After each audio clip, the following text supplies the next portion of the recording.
I never believed in coincidences until the day a man I'd never seen in my life saved my entire family just by looking me in the eye through a mirror.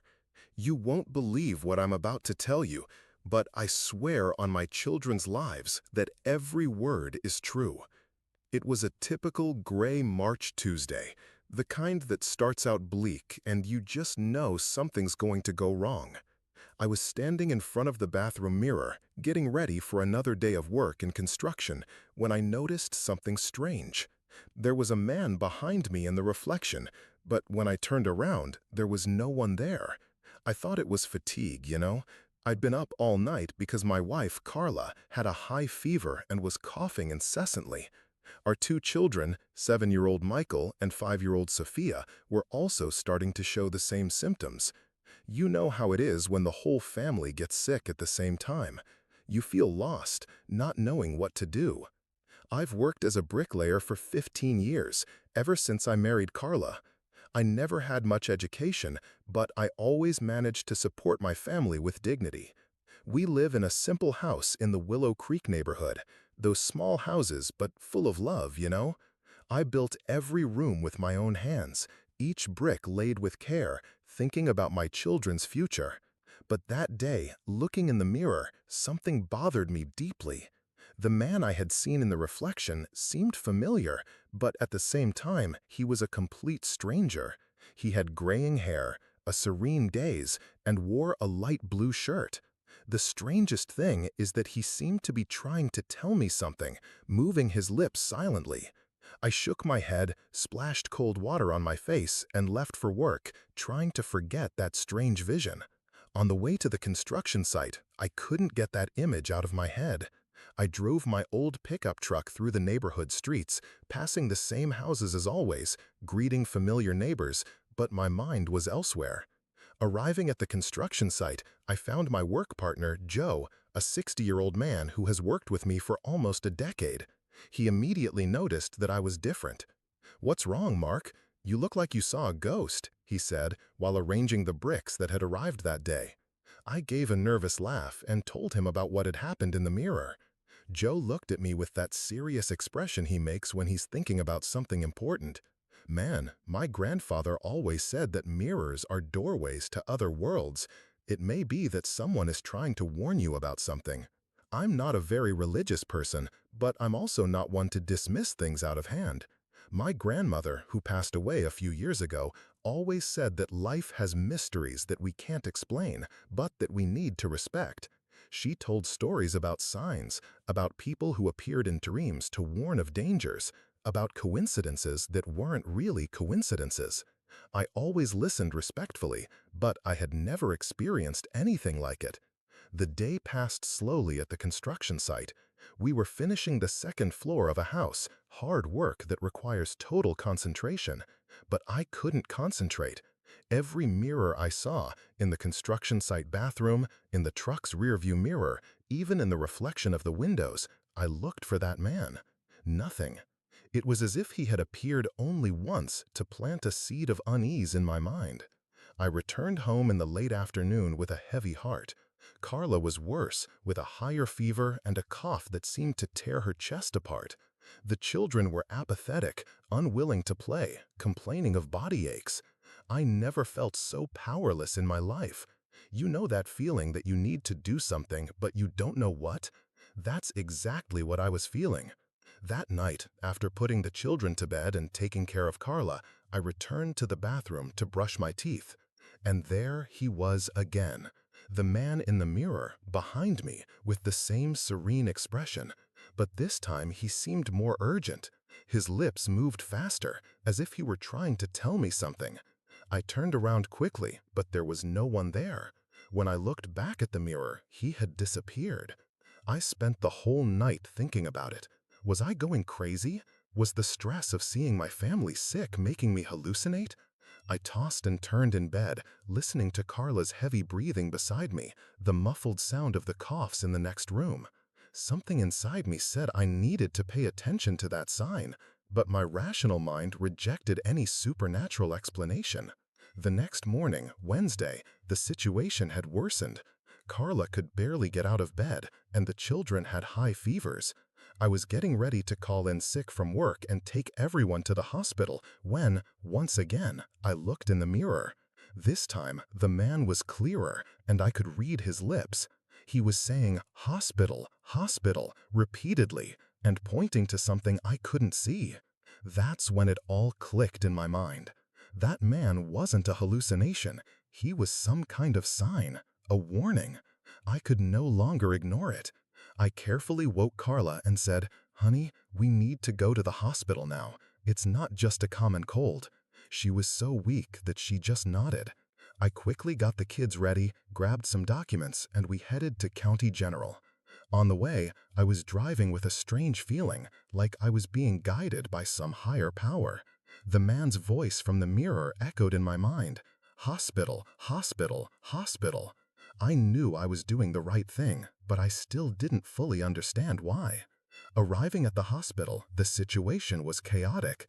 It was during the pandemic, and the place was packed with people with respiratory symptoms.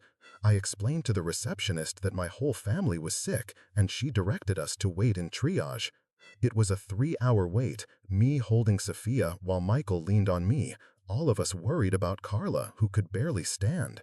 When we were finally seen, the doctor, a young man with tired eyes, examined us carefully. He ordered blood tests, chest x-rays, and said we'd need to stay for observation. "You came at the right time," he said. "The symptoms you're exhibiting could rapidly develop into something more serious if not treated properly." That's when I felt a chill down my spine. The doctor's words echoed in my mind along with the image of the man in the mirror. Was he trying to warn me about the severity of the situation? We spent the whole day at the hospital, undergoing tests, receiving IV fluids, and taking medication. The kids were scared, but I tried to reassure them, saying we'd all be okay soon. During the afternoon, while we waited for the test results, I went outside for some air in the hospital courtyard. I was tired, worried, and had 1,000 thoughts running through my head. That's when I saw a man walking towards me. My heart almost stopped. It was him. The man from the mirror. Same gray hair, same light blue shirt, same serene gaze. But this time, he was there, flesh and blood, walking towards me. "You're Mark, aren't you?" he said, in a calm and familiar voice. I was paralyzed, unable to speak. "I'm Dr. Robert. I've worked here at the hospital for 30 years. Your family will be fine, but you did the right thing coming here today." He put his hand on my shoulder, and I felt immense peace, as if a huge weight had been lifted off my back. "Sir, I saw you in the mirror," I managed to say, my voice trembling. He smiled in a way that seemed to know all the mysteries of the world. "Sometimes, my son, when someone needs help, we find ways to reach them. I was on duty for 3 days, walking through the hallways, when I felt I needed to help a family. I can't explain how, but I knew you were in need." He explained that he had noticed our arrival at the hospital and had been following our case from afar. The tests showed we had a severe bacterial infection that could have developed into pneumonia if not treated in time. 2 more days and the situation could have been very serious, especially for the children, he said. You arrived at the exact moment. At that moment, looking at the man who had appeared in my mirror for 3 consecutive days, I understood that I was experiencing something bigger than I could comprehend. Dr. Robert continued, "I lost my family many years ago, my wife and 2 children in a car accident. Since then, I've dedicated my life to caring for other families, as if it were a way to honor their memory." Tears started rolling down my face.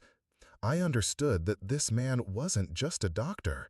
He was an angel, an instrument of something greater that came to me when I needed it most. "How did you manage to appear in my mirror?" I asked, still trying to process everything. He gave that mysterious smile again. "There are things in this world that we don't need to fully understand, just accept and be grateful." That night, our family was admitted for observation. Dr. Robert stopped by the room several times, always with that calm and caring manner. He played with the kids, comforted Carla, and always had a word of encouragement for me. It was as if he were a family member who had appeared out of nowhere to help us. During the early morning hours, while everyone slept, I thought about everything that had happened. 3 days earlier, I was an ordinary man, worried only about work and providing for my family. Now I had experienced something that would forever change my way of seeing the world. I had been touched by something inexplicable, something that showed that we are all connected in ways we can't imagine. On the second day at the hospital, our family was already much better. The medication had worked, the fevers had subsided, and the kids were playing again. Dr. Robert came to visit us in the morning and said we would be discharged at the end of the day. "You were very brave," he said. "The faith and love you have for each other made all the difference." When it was time for discharge, I looked for Dr. Robert to thank him, but the nurses told me he had left earlier that day. One of them, a kind elderly woman named Mrs. Maria, told me, "Dr. Robert is a very special man.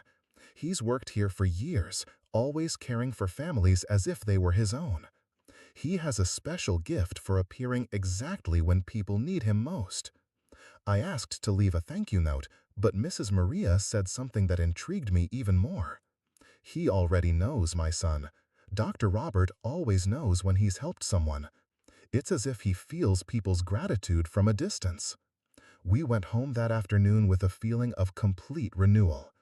It wasn't just the physical recovery from the illness, but a profound spiritual transformation. In the following days, I returned to work with a different energy. I told Joe about everything that had happened, and he just shook his head, as if it weren't a surprise at all. "I told you, son, there are things in this world that we can't explain, but that happen when we need them most." He was right. I had experienced firsthand proof that there are greater forces working in our favor. I started paying more attention to the details of life. Sometimes, when I was working, I would stop to watch the birds fly, the movement of the clouds, the smiles of children playing in the street. It was as if that experience had opened my eyes to the magic that exists in everyday life. I was more present with my family, more grateful for simple things, more aware that each day is a gift.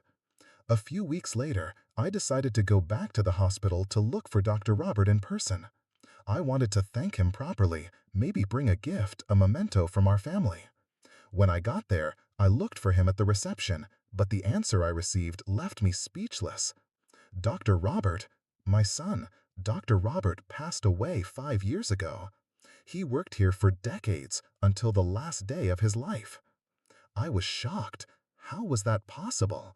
I had talked to him, he had touched my shoulder, he had taken care of my family. The receptionist, seeing my confusion, took me to a memorial wall in the hospital corridor. There was his picture, exactly as I had seen him.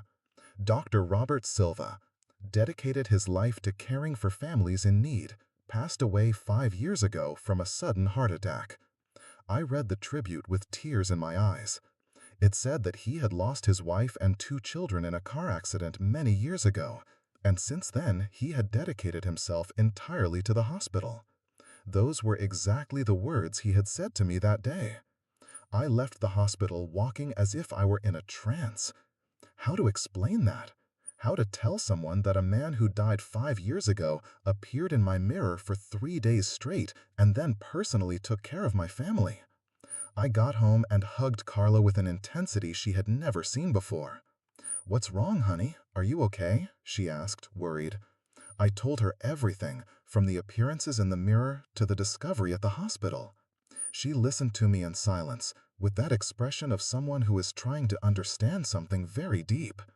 "Mark," she said finally, "do you think it was a coincidence that we got sick on those exact days? Do you think it was a coincidence that you saw him in the mirror?" At that moment, I understood that there were no coincidences. Everything had been orchestrated by something greater, something that I couldn't fully comprehend, but that I needed to accept and thank. Dr. Robert, even after death, continued to fulfill his mission of caring for families. He had found a way to reach us when we needed him most. I started talking about this experience with more people. I discovered that many neighbors, friends, and coworkers had also had similar experiences. People who appeared in dreams to give warnings, impossible coincidences that saved lives, signs that arrived at exactly the right moment. It was as if, by talking about it, I was opening a door for other people to share their own stories of everyday miracles. If you're following this story so far, please subscribe to the channel. There are many other accounts like this that I want to share with you, stories of ordinary people who have lived extraordinary experiences. Stories that show us that there is much more mystery and magic in life than we imagine. Months later, I was working on a new construction site when I met a man named Anthony. He was the owner of the house we were building, a man of about 70 years old, very friendly and talkative. During a coffee break, he told me that he had recently lost his wife and that he was building that house to be closer to his children. "You know, Mark," he said to me, "sometimes I feel that my wife is still around, helping me make the right decisions." I smiled and told him about my experience with Dr. Robert.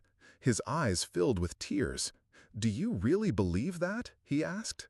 "I believe," I replied. "I lived it firsthand. There are people who love us so much that not even death can prevent them from helping us when we need it." That day, Anthony and I talked for hours about life's mysteries, about love that transcends death, about signs that arrive when we least expect them. This experience completely changed my view of life and death. I'm no longer afraid of the unknown. I know that there are greater forces working in our favor, people who love and protect us even when we can't see them. Dr. Robert taught me that true love doesn't end with physical death, but finds other ways to manifest itself. Today, whenever I pass in front of a mirror, I take a discreet look to see if there's someone trying to tell me something. It's not fear, it's gratitude. Gratitude for knowing that we are not alone on this journey, that there is an invisible network of love and protection around us. I teach this to my children too, that they pay attention to the signs, that they respect the mysteries of life, that they have faith in something greater. Carla always says I changed after that experience, that I became more sensitive, more present, more aware of the importance of life's simple moments. She's right. When you live through something like that, you can no longer pretend that life is just work, bills to pay, and problems to solve. You realize that every day is a miracle, every encounter is an opportunity, every moment with family is sacred. Dr. Robert taught me that we all have the power to be angels in other people's lives. We don't need to die to do that. We can show up at the right moment, say the right word, lend the right hand. Since then, I've tried to do that whenever I can. I help neighbors in need, offer advice to coworkers, pay attention when someone needs help. A few weeks ago, I was coming home from work when I saw a man stranded on the side of the road with a flat tire. Normally, I would have driven past, thinking about the rush to get home, but this time I stopped. I helped him change the tire, offered him water, and chatted for a bit. When we were finished, he thanked me with tears in his eyes. "Man, I was desperate. My wife is in the hospital and I need to get there as fast as possible. You were an angel in my life today." In that moment, I felt Dr. Robert's presence. It was as if he was smiling, proud to see that I was following in his footsteps. I understood that this is our mission here on Earth, to care for one another, to show up in people's lives when they need us most, to be instruments of love and protection. Today, when I look in the mirror, I see not just my reflection, but the potential each of us has to make a difference in someone's life. I see the man Dr. Robert inspired me to be, more attentive, more caring, more present. I see a father who teaches his children about life's mysteries, a husband who cherishes every moment with his wife, a worker who finds purpose in each day. This story I just told isn't fiction. Every word here is true. I know some of you may find it hard to believe, and I understand. I would have too if I hadn't lived it myself. But I hope that even those who don't fully believe will at least open their hearts to the possibility that there are mysteries in this world that we can't explain with reason. What I learned from Dr. Robert is that love is the most powerful force in the universe. It transcends time, transcends death, transcends all the barriers we imagine exist. When we truly love, we find ways to care for loved ones, even when we're not physically present. Sometimes through a dream, sometimes through a sign, sometimes through an intuition that leads us to make the right decision. I'd like to end this account with a message of hope for all of you. If you're going through a difficult time, if you feel alone, if you need help but don't know where it might come from, pay attention to the signs around you. It could be a word from a stranger, a look of understanding, a coincidence that's no coincidence.